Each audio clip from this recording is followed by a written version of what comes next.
My name is Emma Pike. I am a peace educator, and also I'm here today on behalf of an initiative called Reverse the Trend, which works to amplify the voices and activities of youth activists, young people who are fighting for nuclear disarmament and climate justice.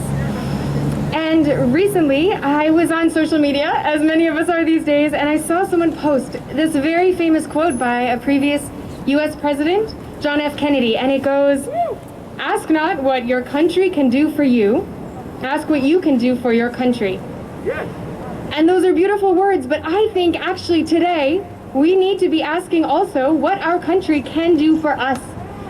Or rather, what is the bare minimum that any country should do for its citizens and its inhabitants? And we can think of many things: provide education for all, access to health care for all, basic human necessities, but I think that before anything, a country's most fundamental duty to its inhabitants is to keep them safe and to never infringe on their right to exist, to never infringe on their right to life. And of course, the possession and the development of nuclear weapons is the ultimate infringement on our right to life. As we know very well, nuclear weapons quite literally have the power to end human life as we know it.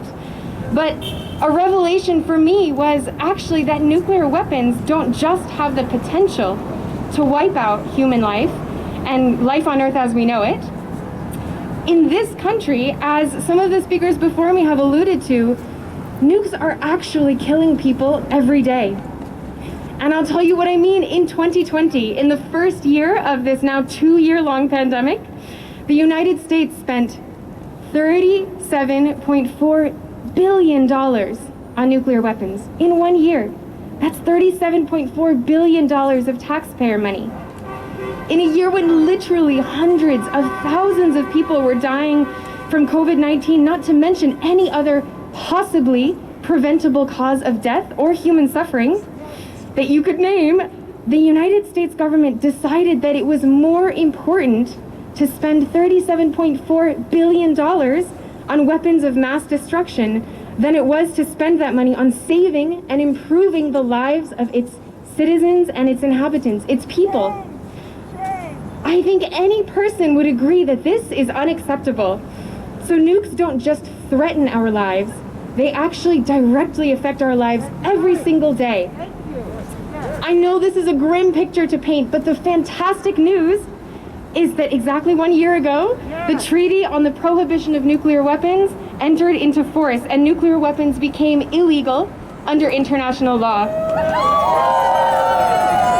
Yes, and as we can see, this is a truly, truly global movement. And around the world, almost 90 countries now have signed this treaty, with the majority of those ratifying it as well.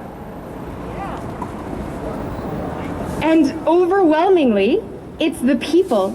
It's the people just like us who have made this happen. It's the people who make their voices heard and influence those who have decision-making power.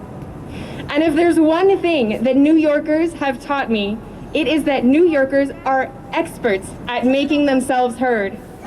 So friends, let's march today to the US mission to make our voices heard and make it clear that we, the people, demand our right to exist in peace. We demand that the US takes one step toward fulfilling its most fundamental duty to all who live on this land, to sign and ratify the ban treaty. Let's choose life. Thank you.